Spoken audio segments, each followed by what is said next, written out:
It's my great pleasure to introduce Dr. Zach Kingston, research Wow, thank scientist. you, Mark. Yeah. So research scientist at Rice University, where I spent a lot of time too. I actually worked with Zach, so I might be a little bit biased, but he's done amazing work in constraint motion planning, and is now fully integrated in the OPL, the planning backend used by MoveIt, and it's now also the constraint motion planning is partially supported in MoveIt. So you should check that out. He's here to talk about something else, about sort of a high-level layer on top of MoveIt, and I'll let him explain what he's been working on. Okay, let me just share my screen. Can you guys all see that? Yes. Awesome. Okay, that was simple enough. So yeah, hi everybody. As Mark said, I'm Zach Kingston. I'm at Rice University, and I work with Dr. Lydia Kavraki, whose name you might recognize from, as Mark said, OMPL, Open Motion Planning Library. We're big fans of MoveIt, and we use it a lot as part of our research pipeline. And as Mark said, today's talk is going to be an advertisement for a tool that I've been writing called RoboFlex, which is fundamentally a facade on top of MoveIt that simplifies a lot of really common research use cases and a couple of other scenarios that I hope you'll find interesting as well. So to motivate this, let me kind of give an example of why I made this in the first place. So as part of my research, I worked a lot with NASA Johnson Space Center for doing the motion planning for Robonaut.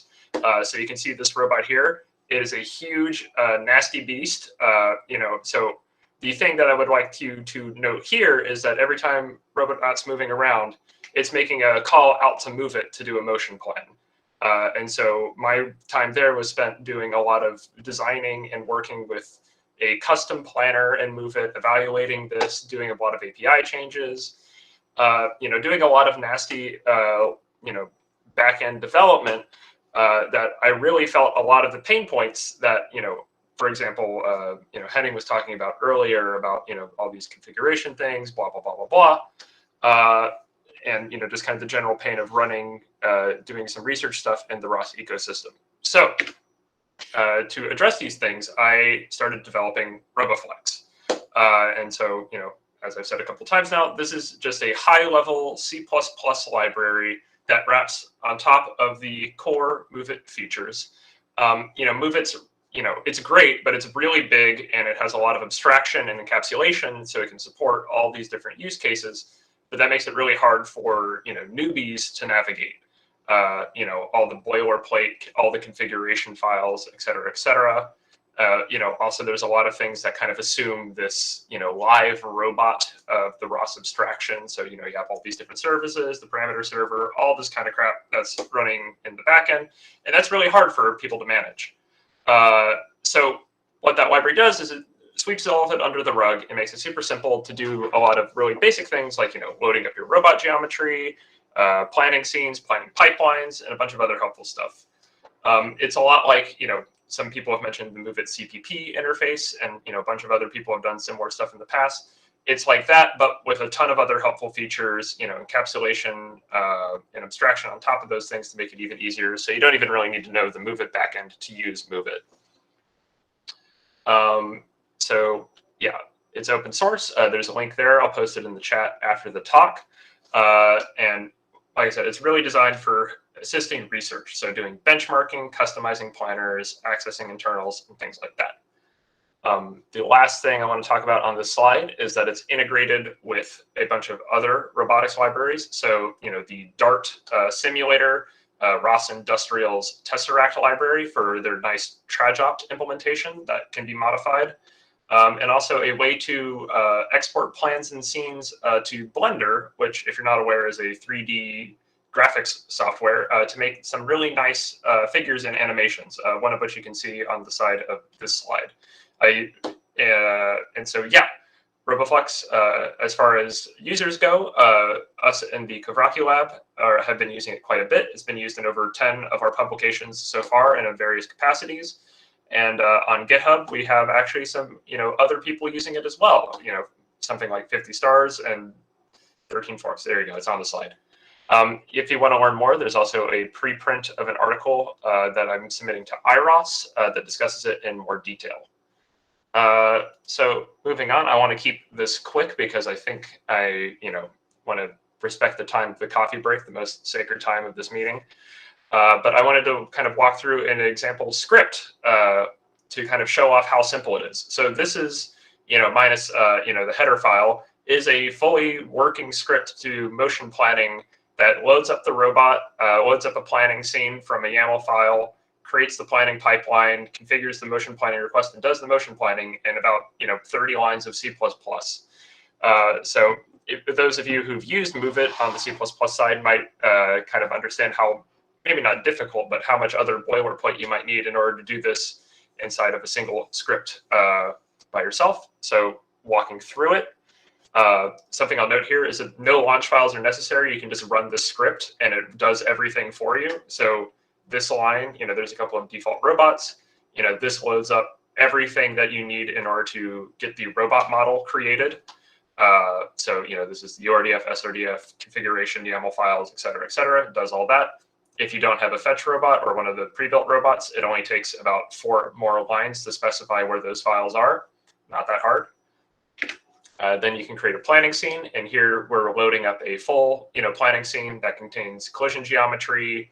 It could have octomaps, mesh files, et cetera, all, just right there. This loads up the standard OMPL pipeline planner. You can load up any arbitrary pipeline planner or even a custom planner. So, we talked about TraJopt, Chomp, et cetera. You can load all those up. Here, we're creating a motion planning request. So setting a start and a goal configuration, support for all the different, intricacies of creating these planning requests. We have this builder class that makes it really easy to modify things. And also you can save and load these planning requests to YAML files as well. And finally, just doing the motion planning.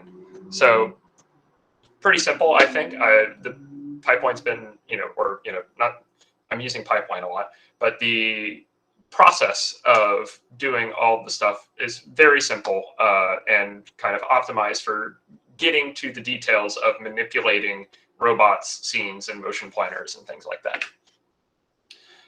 And so I talked a lot about kind of what the applications are for this. Benchmarking is the big one. I'm going to speed up because I already see my time looming ahead like Damocles sword. Well, we started a little bit late, so you just feel free to take an extra 5 past the official end of the time. Okay. So talking about benchmarking. So one of the key use cases that we have for RoboFlex is actually evaluating these motion planners. This is really crucial for our research because, we make, some fancy new planner A, and we want to evaluate it against, RRT Connect or whatever, and blah, blah, blah. And it's actually, MoveIt has built-in benchmarking capabilities. I honestly found these very difficult to use because of, the use of the Mongo database and et cetera. The pipeline was non-trivial to use and to configure, especially because we wanted to get custom properties out of it. There was things like, I'll talk about this in a bit, like getting planner progress properties out, which if you're not aware of these, I'll talk about it a little bit later. And so this kind of motivated the use of this benchmarking framework that allows us to get a little bit deeper introspection into creating customized metrics and customized planners and various forms of these, different planning scenes, et cetera, et cetera. So to set up a benchmarking request here, walking through it, we set some options for what metrics, some predefined metrics we want to compute. So, the length of the path, smoothness of these paths because they're typically piecewise linear. We create an experiment.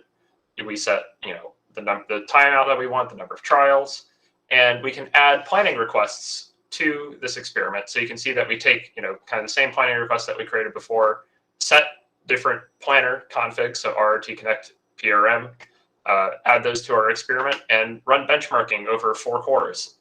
It does all that for you. Splitting out all the different experiments, running everything, collecting this to a file, and then outputting things into a benchmarking database of whatever format you want. We have a couple, one is the OMPL standard database format, if you're familiar with evaluating planners, but we also have just kind of a raw JSON format, things like that.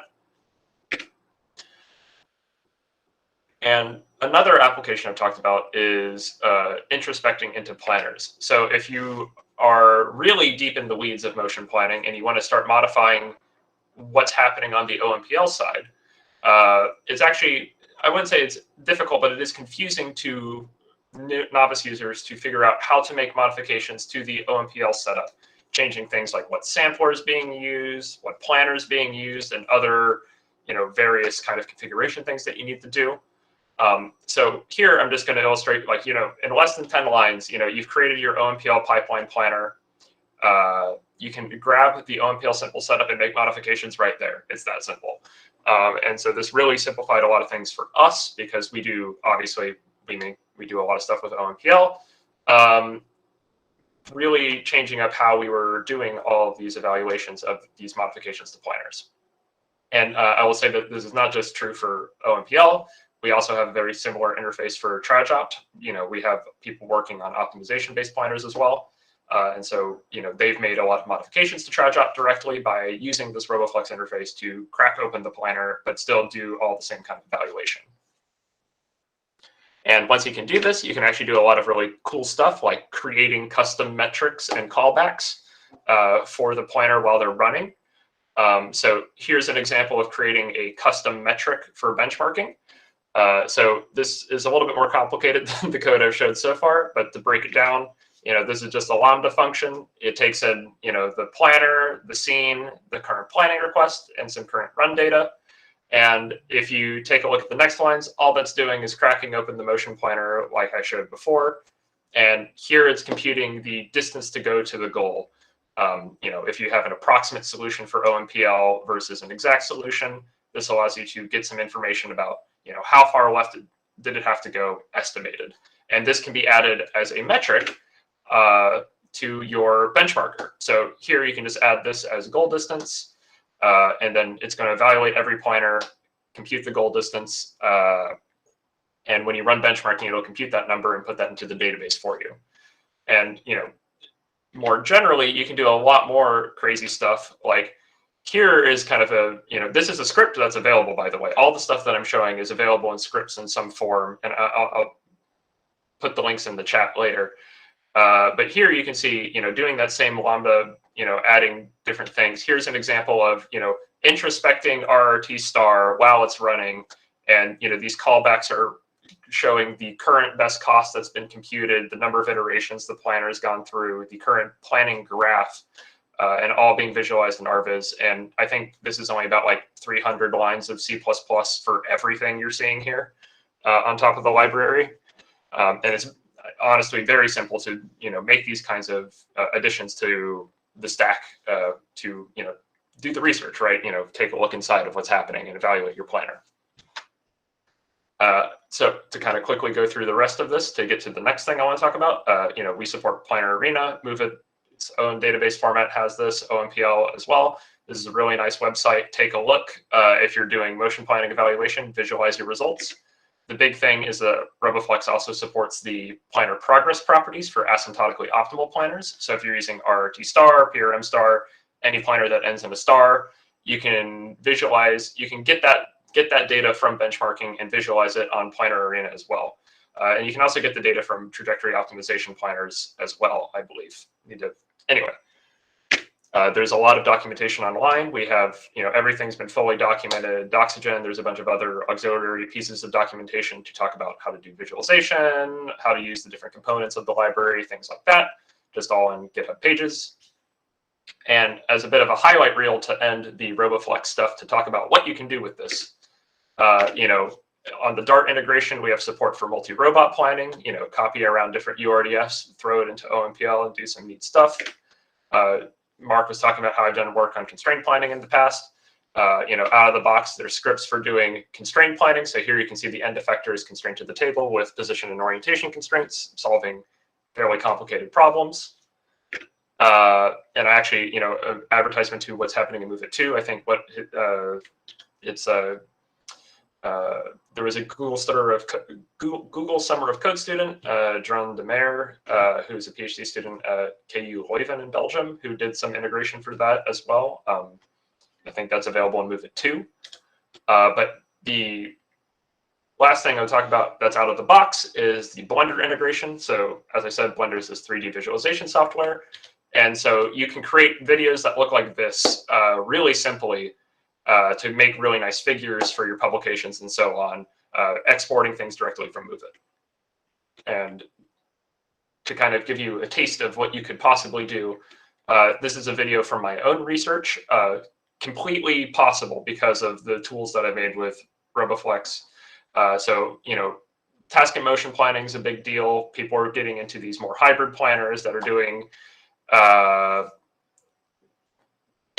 you know, things like, you know, picking, you know, making action choices and so on.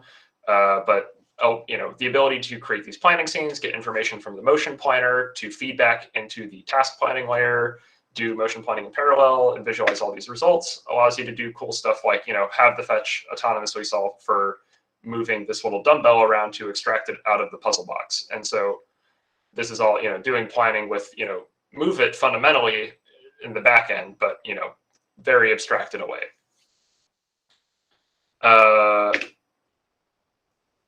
So the next thing I want to talk about, and I'll try to make this quick, is that we also have another project built on top of RoboFlex called Motion Bench Maker. This is also available open source. This was a collaboration with 2 other labs, not just the Kavraky lab, but Michael Gleicher's lab at University of Wisconsin-Madison and Mark Toussaint's group at TU Berlin.